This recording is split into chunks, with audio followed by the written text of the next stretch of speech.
Hello అందరికీ, mister Tarun ఛానల్కి స్వాగతం. ఈ వీడియోలో పీసా చట్టం అంటే ఏమిటి, ఎందుకు తీసుకువచ్చారు, ఏ రాష్ట్రాల్లో అమల్లో ఉంది, ఇది ఈరోజు ఆదివాసీలను ఎలా రక్షిస్తోంది అన్నీ సులభంగా స్పష్టంగా చెబుతాను. నేను మిమ్మల్ని ఒక ప్రశ్న అడుగుతాను. మీరు నడుస్తున్న ఈ భూమికి అసలు యజమాని ఎవరు? ఎక్కడో దూరంగా నగరాల్లో కూర్చున్న ప్రభుత్వ అధికారులా, లేక తరతరాలుగా ఈ అడవిని భూమిని కాపాడుకుంటున్న మీరా? ఒకవేళ మీ సమాధానం మీరే అయితే ఈ వీడియో మీకోసమే. ఈరోజు మనం పెసా చట్టం అంటే ఏమిటి, అది మీ జీవితాల్ని ఎలా మారుస్తుందో స్పష్టంగా తెలుసుకుందాం. పెసా చట్టం అంటేనేమిటి? పెసా అంటే పంచాయతీలకు, అంటే షెడ్యూల్డ్ ప్రాంతాలకు విస్తరణ చట్టం 1996. క్లియర్గా చెప్పాలంటే గిరిజన ప్రాంతాల్లో నిర్ణయం తీసుకునే పూర్తి అధికారాన్ని ఈ చట్టం గ్రామసభకు ఇస్తుంది. దీని అర్థం, ఏ ప్రాజెక్ట్ అయినా, భూసేకరణైనా, మైనింగ్ అయినా, అడవులకు సంబంధించిన ఏ నిర్ణయమైనా గ్రామసభ అనుమతి లేకుండా జరగకూడదు. గిరిజన సమాజం ఉమ్మడి నిర్ణయాలపై ఆధారపడి ఉంటుంది కాబట్టి సాధారణ చట్టాలు మీకు సరిపోవని ఈ ప్రత్యేక చట్టాన్ని తెచ్చారు.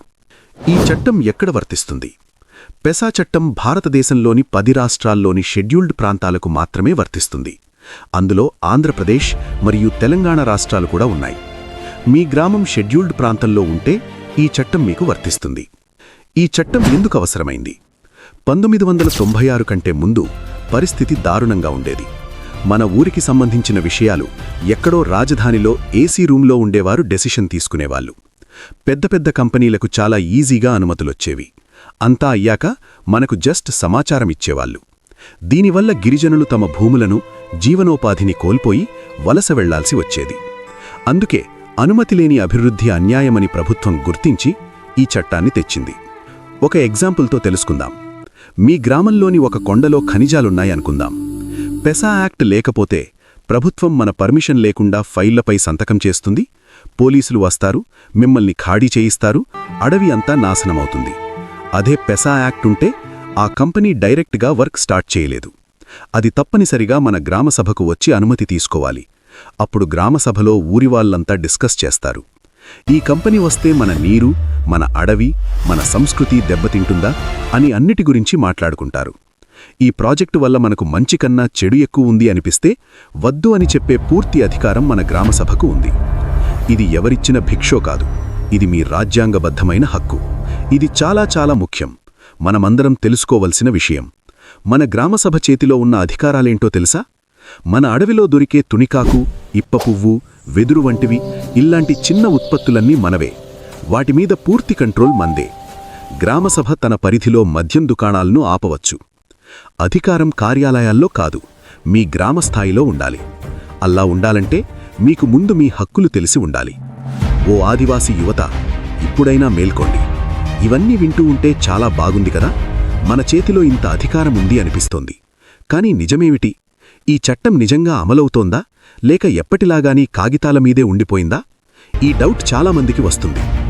ఒకసారి ఇది చూడండి. కాగితం మీద చట్టం 100కు 100% ఉంది, కానీ అది నిజ జీవితంలో చాలా తక్కువ శాతమే అమలవుతుంది. ఎందుకు ఈ తేడా? ఈ తేడాకు కారణమేంటో మనం ఖచ్చితంగా తెలుసుకోవాలి. ఆ కారణాలు మనకు తెలియనివేం కాదు, మనం రోజూ చూస్తున్నవే. చాలా స్టేట్స్ రూల్స్ రెడీ చేయడానికి చాలా ఏళ్లు టైం తీసుకున్నాయి. అధికారులైతే మన గ్రామసభ నిర్ణయాలను ఒక చెత్త కాగితంలా చూస్తారు. దానికి అసలు విలువే లేదు. అన్నిటికన్నా పెద్ద ప్రాబ్లం ఏంటంటే, చాలా గ్రామాల్లో మన వాళ్లకు ఇల్లాంటి చెత్తముందని, మన చేతికి ఇన్ని హక్కులున్నాయని తెలియదు. వీటితో పాటు మన యువత కూడా పెద్దగా ఇంట్రెస్ట్ చూపకపోవడం వల్ల మన గొంతు ఇంకా బలహీనంగా వినిపిస్తోంది. సమస్యలైతే ఉన్నాయి, నిజమే. వాటి గురించి చెప్పుకుంటూ కూర్చుండే లాభం లేదు. పరిష్కారం మన చేతుల్లోనే ఉంది. ముఖ్యంగా ఈ పరిస్థితుల్ని మార్చే శక్తి మన యువతకు ఉంది. మరి వాళ్ళు ఏం చేయాలో ఇప్పుడు చూద్దాం. మొదటిది, గ్రామసభ మీటింగ్లకు తప్పకుండా ఉండాలి. ఊర్లో ఏం జరుగుతుంది, ఏ ప్రాజెక్టులు వస్తున్నాయి ధైర్యంగా క్వశ్చనింగ్ చెయ్యాలి. గ్రామసభలో తీసుకున్న నిర్ణయాలను రికార్డ్స్లో రాయమని చెప్పాలి. ఈ పెసా చట్టం గురించి మీకు తెలిసింది ఊర్లో అందరికీ చెప్పాలి. మన పెద్దవాళ్లకు ఈ చట్టమిచ్చిన ఈ హక్కుల గురించి వివరించండి. ఒక విషయం బాగా గుర్తుపెట్టుకోండి, ఎవరికీ తెలియని చట్టం మూగ చట్టంతో సమానం. దానికి గొంతుండదు. దాన్ని మనం ఉపయోగించినప్పుడే దానికి బలం వస్తుంది. మనమందరం దాన్ని వాడినప్పుడే ప్రాణం వస్తుంది. పెసా చట్టం అభివృద్ధిని అడ్డుకోవడానికి కాదు, అభివృద్ధి జరగాలి, ఎవరికోసం జరగాలి అని అడగడం. అది గౌరవం, అంగీకారం మరియు న్యాయం కోసం ఉద్దేశించబడింది. గిరిజన ప్రజలే తమ భూమిపై ఏం జరగాలో నిర్ణయించుకోవాలనేదే ఈ చట్టం ప్రధాన ఉద్దేశం. మీరు ఈ చట్టాన్ని అర్థం చేసుకుంటే మీ భూమిని లేదా మీ భవిష్యత్తును ఎవరూ ఏమీ చేయలేరు. మీకు ఈ ఇన్ఫర్మేషన్ నచ్చితే ఇంకో 10 మందికి షేర్ చేయండి.